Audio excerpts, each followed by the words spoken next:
નમસ્કાર દર્શક મિત્રો, સ્વાગત છે આપનું મંતવ્ય ન્યૂઝનો લોકપ્રિય કાર્યક્રમ ભૂમિ સંવાદમાં. હું છું આપની સાથે સ્મિતા. તો ભૂમિ સંવાદ કાર્યક્રમ એક એવો કાર્યક્રમ છે જેમાં કાયદાકીય અને તમામ માહિતી તમારા સુધી પહોંચાડવાની સાથે સાથે મકાનની અને જમીનની મિલકતની લેવેચની વખતે જે ઘણા બધા પ્રોબ્લેમ થતા હોય છે, ઘણા લોકોને એવી ખબર નથી પડતી, પરંતુ કાયદાકીય રીતે આ એપિસોડમાં અમે તમને આ તમામ જે જમીનની મિલકતને લગતી તમામ સમજવા આપીશું.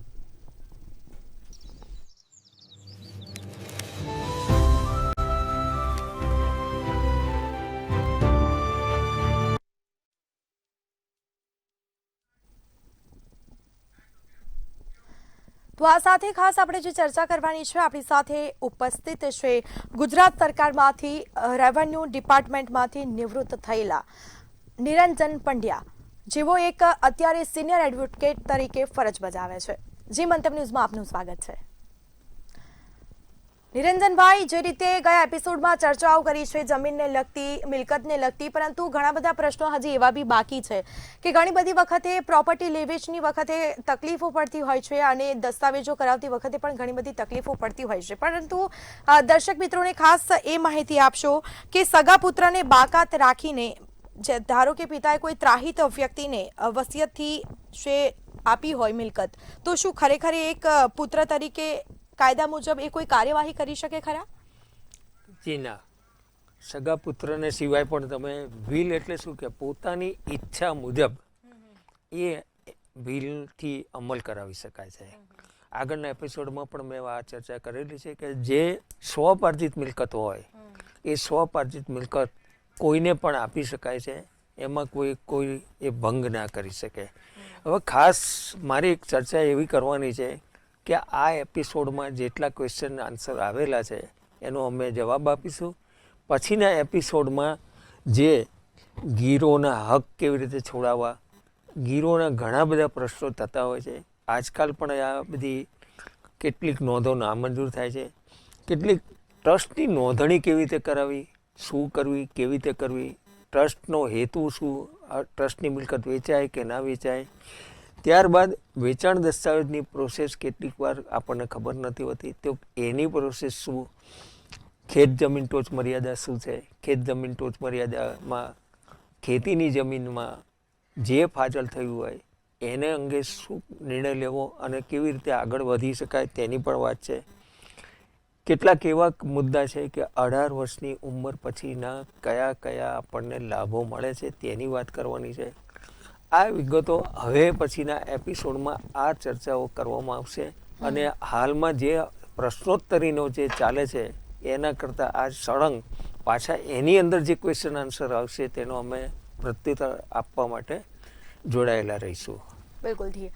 હવે નિરંજનભાઈ, બીજો સવાલ એ છે કે ધારો કે ખેતર વેચવા માટે ઘરના તમામ સભ્યો તૈયાર થયા હોય અને અમુક સભ્યો એટલે કે સ્ત્રી જે છે એ કદાચ એવું કહે કે પાન કાર્ડ નથી એની પાસે, તો પછી એને લઈને કઈ કાર્યવાહી આગળ થઈ શકે કે પછી કામગીરી અટકી પડે કે એવું કંઈ હોઈ શકે?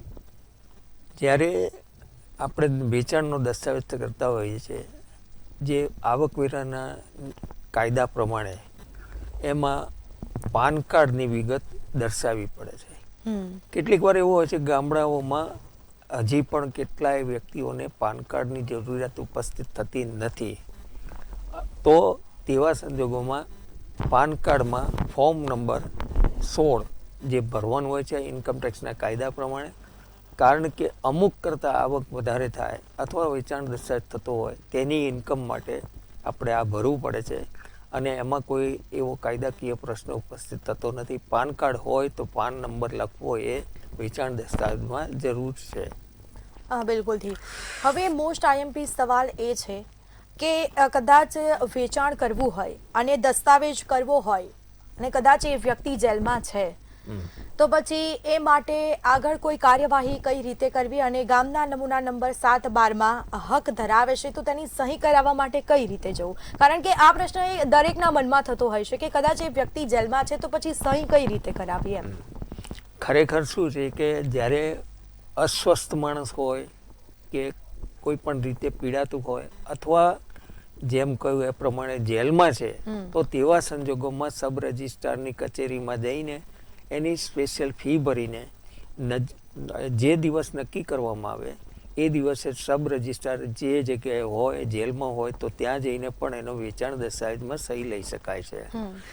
હવે વેચાણ દસ્તાવેજની અંદર જે એના નામની રકમ હોય તો શું, તો એ વેચાણ દસ્તાવેજમાં એનું જે ખાતું ચાલતું હોય એની અંદર એ પૈસા જમા થઈ શકે છે ને એ પણ એ જાતે વિથડ્રો કરાવી શકે છે. બિલકુલથી. અને આ જે સબ રજિસ્ટ્રારમાં એની નક્કી કરેલી ફી જમા કરાયા પછી જે જેલમાં હોય એ જેલમાં જઈને એમને વેચાણ દસ્તાવેજને આગળથી કામ કરી શકે છે.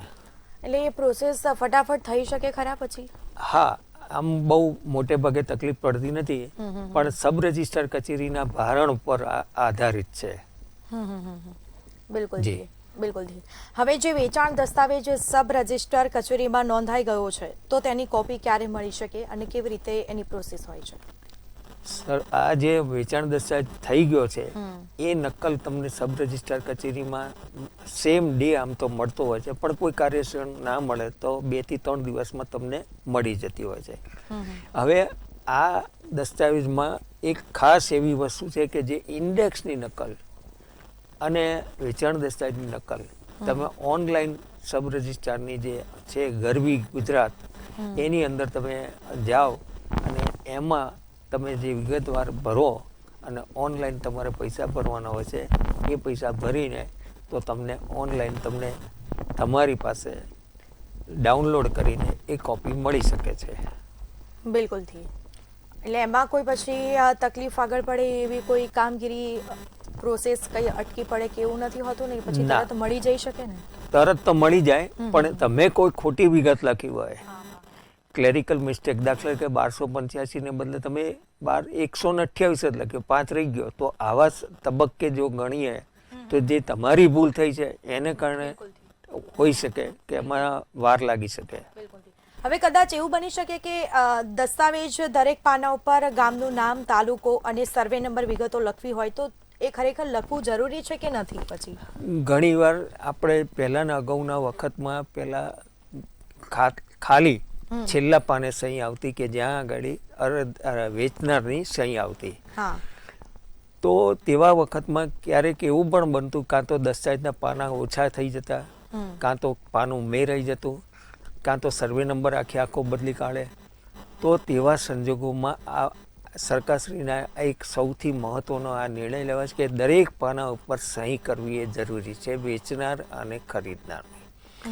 હવે જેમ આપણે વાત થઈ એ પ્રમાણે જે ગામનું હોય, ગામ, તાલુકો અને જિલ્લો અને એનો સર્વે નંબર અને એના ચોરસ મીટર એ લખવા પણ એ જરૂરી છે.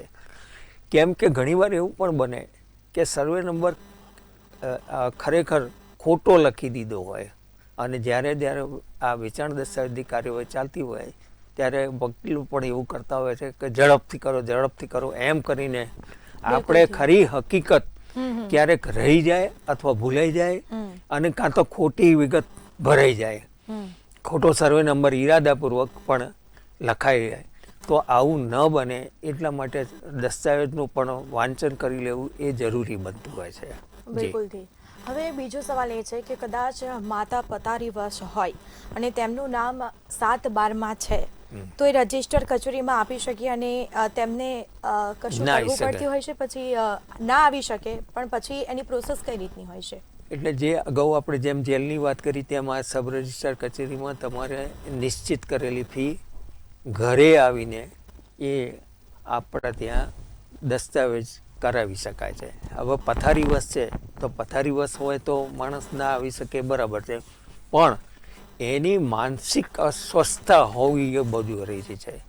ઘણીવાર એવું બને કે માનસિક સ્વસ્થતા જ ના હોય અને દીકરાઓ એવા નક્કી કરેલું હોય કે આ મિલકતને ગમે તેમ કરીને કાં તો ખોટા અંગૂઠા પડાવીને આવું પણ બનતું હોય તો તેવા સંજોગો પણ ઉપસ્થિત થતા હોય છે. એટલે ખરેખર તો માનસિક એની સ્વસ્થતા કેટલી છે એ પણ એ જોવું જરૂરી છે. હવે જે સબ રજિસ્ટ્રારની વાત કરીએ, નક્કી કરેલી ફી ભરવામાં આવે, એનો સમય અને તારીખ નક્કી થાય છે અને તે મુજબ સબ રજિસ્ટ્રાર એમના કચેરી સમય બાદ એ ત્યાં ઘરે આવીને પણ કરી શકે છે. બિલકુલથી. એટલે જે આપે પહેલા બી જણાવ્યું કે જેલમાં હોય એ વ્યક્તિ એ, અને હા. કદાચ સ્વસ્થ ન હોય તો એ બેની પ્રોસેસ એક પ્રમાણે જ એ છે. સેમ. કારણ કે ઘણા લોકોને કાયદાકીય એવું જ્ઞાન નથી હોતું કે આમાં તકલીફ પડતી જ હોય છે, કદાચ એવી પરિસ્થિતિ હોય કે એવા સંજોગો હોય કે મકાન વેચવું પડે, પરંતુ આવી પરિસ્થિતિ હોય એટલે લોકોના મનમાં એવું થતું હોય કે વ્યક્તિ આવી રીતે છે તો પછી કામગીરી આગળ અટકી ન પડે કે એ રીતનું એમ. દાખલા તરીકે હું એક વાત કરું, મારે પણ આ જોયેલું છે. હા. એક વ્યક્તિ કેન્સરથી પીડાતી હતી અને કેન્સરનો જે દવા દારૂનો ખર્ચો ખૂબ હતો, એમને મકાન વેચવું પડે એવું હતું. હા. તો તેવા સંજોગોમાં એ જેને કેન્સર થયેલું એને નામે મકાન હતું. તો હવે આ વ્યક્તિને છેલ્લા સ્ટેજનું કેન્સર હતું, પૈસાની ખૂબ જરૂરિયાત હતી, એટલે એમને મકાન વેચવા કાઢ્યું. એ વ્યક્તિ ઘરની બહાર પણ નથી નીકળી શકતી, એટલે પછી ઘરે સબ રજિસ્ટ્રારને બોલાવવામાં આવ્યા અને એના દ્વારા આ દસ્તાવેજ કરવામાં આવેલો. બિલકુલથી. અને હવે બીજો સવાલ એ છે કે કદાચ મિલકત વડીલો પાર્જિત હોય અને વેચાણ કરી દીધા પછી પણ તે કદાચ મિલકત સર્વપાર્જિત કરી શકાય ખરી એને? ફરીથી ક્વેશ્ચન કહેશો? જે રીતે મિલકત વડીલ પાર્જિત હોય અને હવે એ મિલકત વેચાણ કરી દીધા પછી એ મિલકત સ્વપાર્જિત કરી શકાય ખરી? ના, એ વડીલોપાર્જિત મિલકત છે એટલે મતલબ એવો કહેવાનો મતલબ એવો થાય છે કે વડીલોપાર્જિત મિલકત છે એનું એકવાર વેચાણ થઈ ગયું, એટલે જેને વેચવાની હતી એને વેચી દીધી, એટલે હવે જે પૈસા આયા એ પૈસામાંથી ફરીથી નવી મિલકત ખરીદી છે, તો એ મિલકત પણ વડીલોપાર્જિત મિલકત જ કહેવાય. એ સ્વપાર્જિત ના કહેવાય, કારણ કે વડીલોપાર્જિત મિલકતમાંથી ઉપસ્થિત થયેલા નાણાં એ એમાં જ રોકાણ થાય છે. એટલે એ સ્વપાર્જિત ના કહે, વડીલોપાર્જિત જ કહી શકાય. બિલકુલ. એટલે એમાં કોઈ આગળની પ્રોસેસ કે એવી રીતે કંઈ થતું નથી? ના, એમાં કશું જ ના. ઓકે, બિલકુલ. હવે કોઈ પણ વ્યક્તિ મિલકત બિન ખેતીવાડી જમીન હોય તો તે શું ખરીદી શકે ખરી? આપણો જે હકીકતમાં ખેતીની જમીન હોય એ તમે જો ખેડૂત ના હોય તો એ ખરીદી શકતો નથી, પરંતુ જ્યારે બિનખેતી થઈ ગયેલી છે તો ગમે તે આપણે જમીનના પ્લોટ પડ્યા હોય તો એ ખરીદી શકે છે. તો આવા સંજોગોની અંદર બિનખેતીનો પ્લોટ ખરીદવામાં કોઈ તકલીફ ઉપસ્થિત થતી નથી. જી. પરંતુ એવું કદાચ એવું હોય છે કે કદાચ ખેડૂત હોય તો જ એ જમીન ખરીદી શકાય કે પછી એ રીતનું કોઈ? ચોક્કસ. જે જમીન તમે ખરીદો છો એના કાયદેસરના ખેડૂત છો કે નહીં એ બહુ અગત્યની છે. ઘણા માણસો એવું પણ કહેતા છે કે હું વિલથી બનેલો ખેડૂત છું, એટલે વિલ બનાવનાર એ ઠાકોર કુટુંબનો છે અને જે વિલથી જે જમીન આપે છે એ પટેલને આપે છે, એટલે જે કનેક્ટેડ નથી એના કોઈ એના વારસદાર સીધી લીટીના નથી કે આડી લીટી નથી. તો આવા સંજોગોમાં વિલથી બનેલ ખેડૂત એ ખેતીની જમીન ખરીદી ના શકાય. એને વિલથી આપ્યું તો એ બરાબર છે, એ માત્ર એ સર્વે નંબર પૂરતો એ ખરીદી શકે અને બીજો સર્વે નંબરથી એ એનાથી કોઈ જમીન બીજી ખરીદી શકાતી નથી. એનું માત્ર કારણ એવું કે એનો આધાર લઈને ઘણીવાર ખેડૂત બનીને એ બીજી જમીનો ખરીદતા હોય છે. વાસ્તવમાં આ પોસિબલ બનતું નથી. બિલકુલ. હવે કદાચ એક કંપની છે એ જે ખેડૂત નથી પણ તોય એ ખેતીની જમીન ખરીદી શકે ખરા?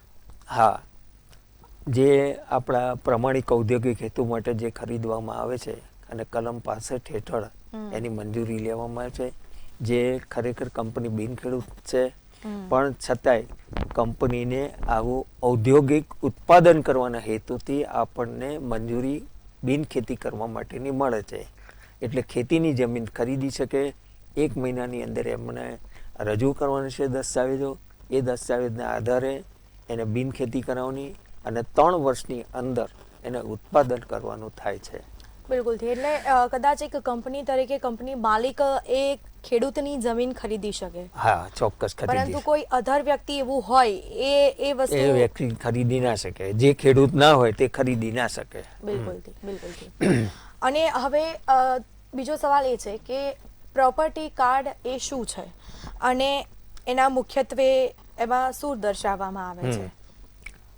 જેમ આપણે ગામ નંબર 7/12માં જેમ દર્શાવવામાં આવે છે, ક્ષેત્રફળ દર્શાવવામાં આવે છે, નવી શરત, જૂની શરત કે પ્રતિબંધિત સત્તા પ્રકાર, કબજેદારના નામ, બીજા હકની અંદર એનો કેસ ચાલુ છે કે નથી, લોન છે કે નહીં, એવી બધી વિગતો આપણને જોવા મળતી હોય છે. તે જ પ્રમાણે સિટી સર્વે કચેરી એ પ્રોપર્ટી કાર્ડની નકલ આપી શકે છે. જ્યાં સિટી સર્વે દાખલ થયો હોય ત્યાં પ્રોપર્ટી કાર્ડની નકલ મળતી હોય છે.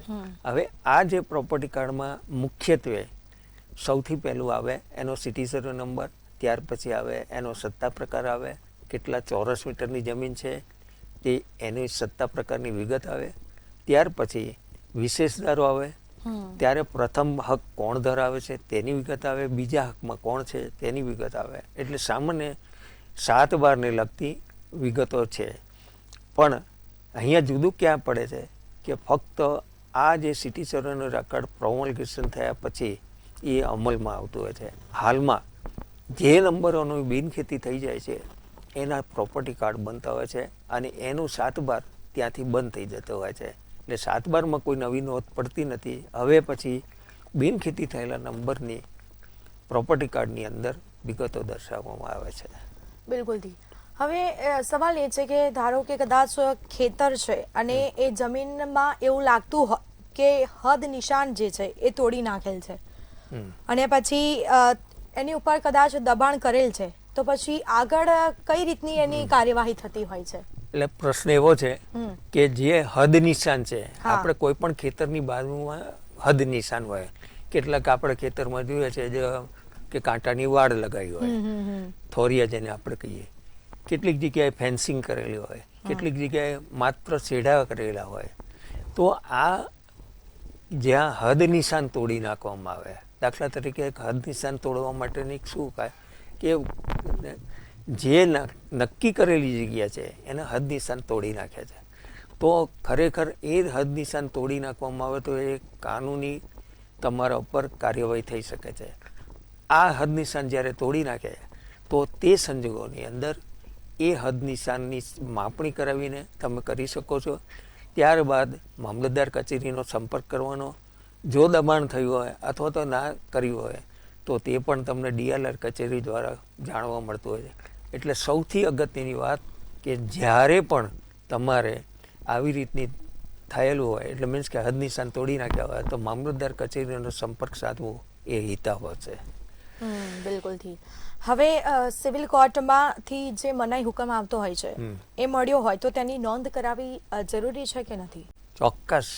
કોઈ પણ તમારા કોર્ટમાં કોઈ પણ જાતના લિટિગેશન ચાલે છે એની નોંધ એ જરૂરી છે.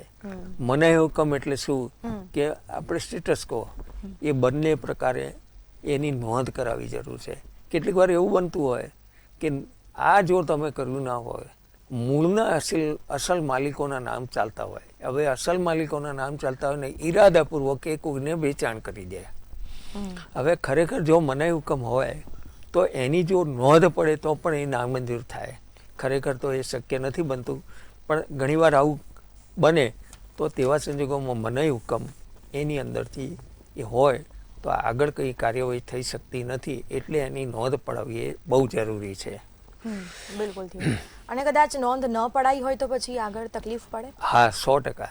તમે નોંધ ના પડાવી હોય એનો મતલબ એવો છે કે આ ટાઇટલ ક્લિયર છે, એટલે કોઈ પણ આ બધું ફ્રોડ કરવાના, ચીટિંગ કરવાના હેતુસર કોઈને બીજાને વેચાણ કરી દે.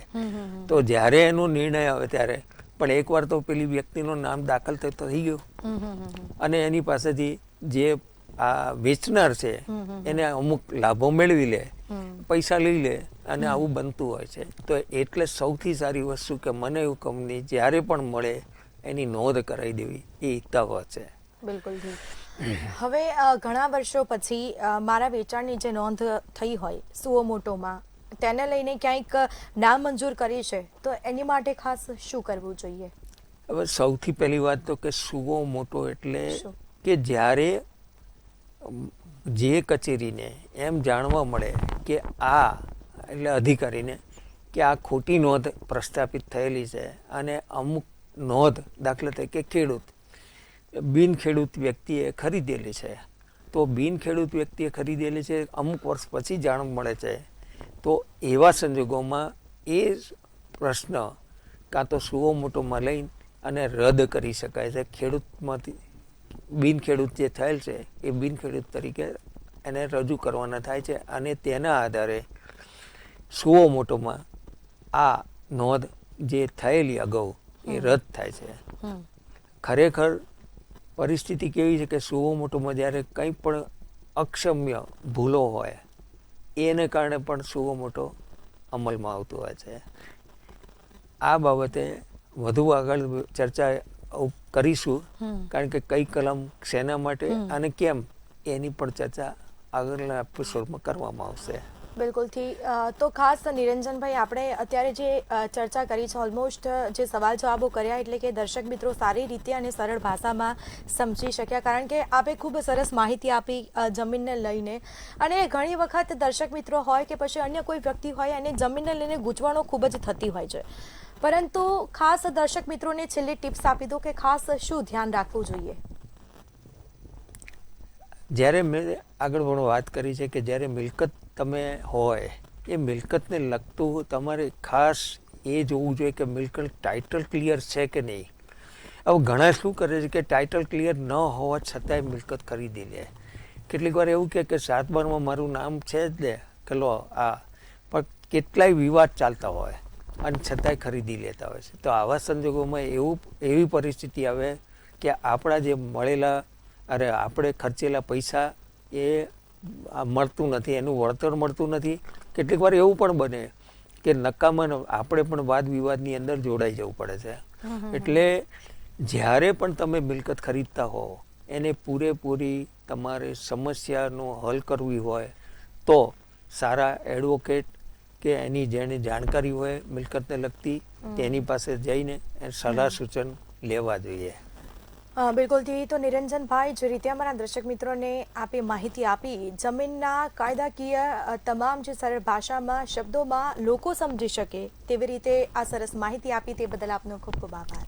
અમે એટલા માટે જ આ વાતચીત એટલા કરીએ છીએ કે લોકો સુધી આ વાત પહોંચે, એના માટે અમે પ્રયત્નશીલ રહીએ છીએ. નમસ્કાર દર્શક મિત્રો. બિલકુલ.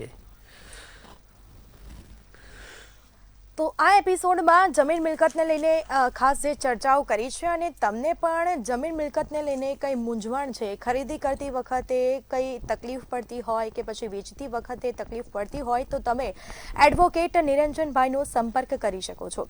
હવે ફરી મળીશું નવા મુદ્દા સાથે, નવી ચર્ચાઓ કરીશું. હાલ મને રજા આપશો. નમસ્કાર.